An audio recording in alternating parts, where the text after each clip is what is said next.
Hey guys, welcome back to the channel. And today we are looking at a fragrance that many consider a masterpiece. It is really hyped, and that is the point of this video. I'm looking at fragrances that are super hyped and letting you know if they're still worth it right now. Let's get into the fragrance. The scent we are talking about today is African Leather from Memo Paris.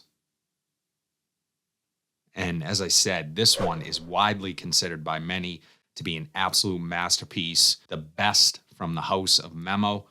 At least this is the one that gets the most talk, without question. So I am going to let you guys know if this is still worth it. I am going to look at the presentation. I'm going to look at the scent itself, performance, occasions you'd be wearing this, and ultimately give you my final thoughts on it. But let's take a look at the bottle. I really like this bottle quite a bit. And what I like about it is that it has this sort of reflective gold plate right on the front. And it's an actual gold metal plate, which I really like. The cap here is nice and heavy.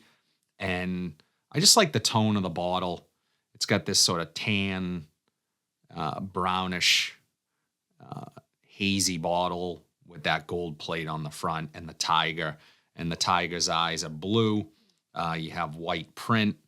I just love it. I just really enjoy the design. I also like bottles like this where they're sort of longer in shape. So it's really aesthetic. It looks really nice on a shelf and not too thick.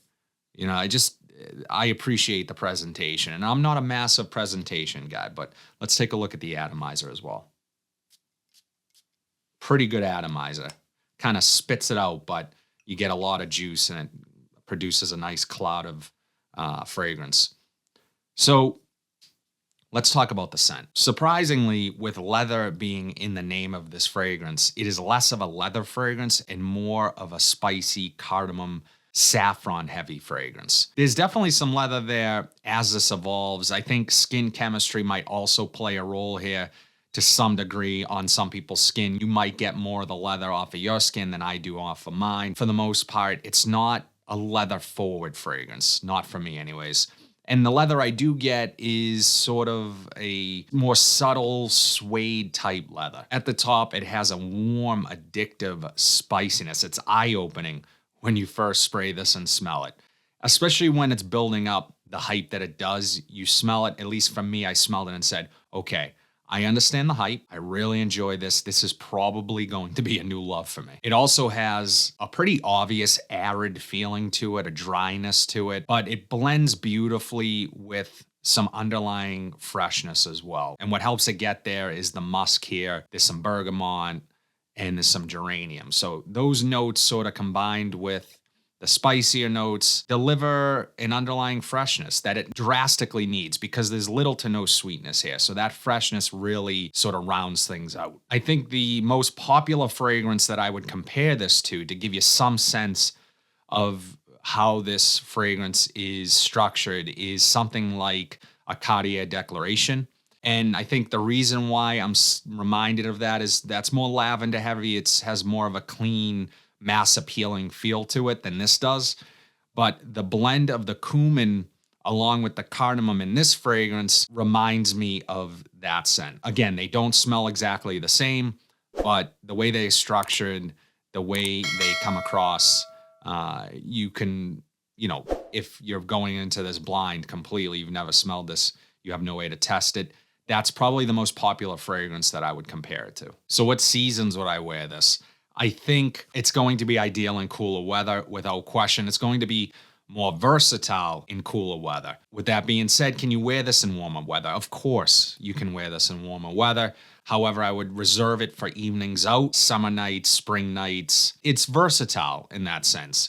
But again, it's not very mass appealing. It lacks the sweetness and it is very spicy. So keep that in mind when wearing it on warmer days. It's going to ideally be perfect for the fall, winter time, but you can definitely get away with it in the warmer months as well. In terms of performance, it absolutely excels in longevity and its sillage, particularly its sillage. Stunning sillage.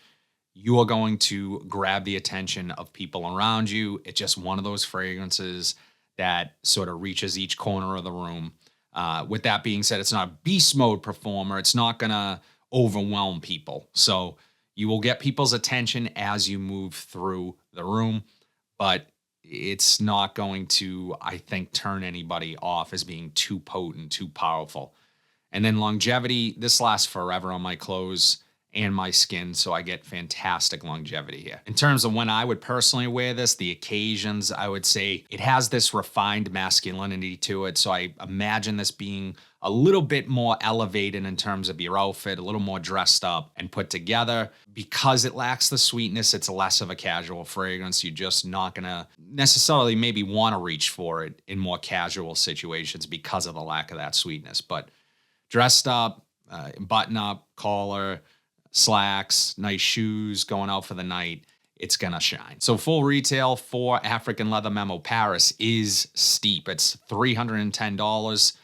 Luckily, you do not have to pay full retail. I will leave options in the description down below to my favorite online discounters that have it as low as $160. So for that price, you are definitely getting a deal, which leads me to my final thoughts. Is African leather Memo Paris worth it? Yes, 100% worth it. And one of the reasons why I say it is because I have a lot of fragrances, and this still stands out as a unique fragrance. It doesn't smell like anything else in my collection. It fills a role. A lot of times with larger collections, we find ourselves having redundant fragrances, which sucks. Nobody wants to have multiple bottles of fragrances that all smell the same. This one stands out. This one, when I see it on the shelf, I have to be in a certain mood to want to wear it, and that's what I like. And also, this is a true niche fragrance. It doesn't come across as cologne-y, or I made that word up, cologne-y. You know what I mean? Just, it doesn't have that mass appeal to it. So with that being said, you might want to test this one as well. And I will link hopefully a tester down below as well, so you can try it and see if you like it. It's not going to be for everyone because, again, main reasons, it is super spicy. It lacks sweetness. And what it does really well, but that's the heavy focus. Spice here. It has an animalic edge to it and a little bit of leather. So, and oud as well in the dry down, which sort of is where it's left. You get the spice, you get the oud, and you're golden. I really enjoy this one, and I think you guys will too. From a niche fragrance standpoint, I would put this as one of the more wearable niche fragrances, one that you're going to want to reach for more than some of these more artistic niche offerings. This one is, I guess, mass appealing for a niche fragrance, but it's not going to be like everything else you smell when you go into a Macy's and they hand you a strip and try to get you to buy a bottle. So I really enjoy this one. I would love to know you guys' thoughts on Memo Paris's African leather. Drop it in the comment section down below. But if you like what you saw today, please be sure to like, comment, subscribe, share this video. Hit that bell notification so you are updated whenever I upload new content. But until then, have a fantastic day, and I'll see you in the next video.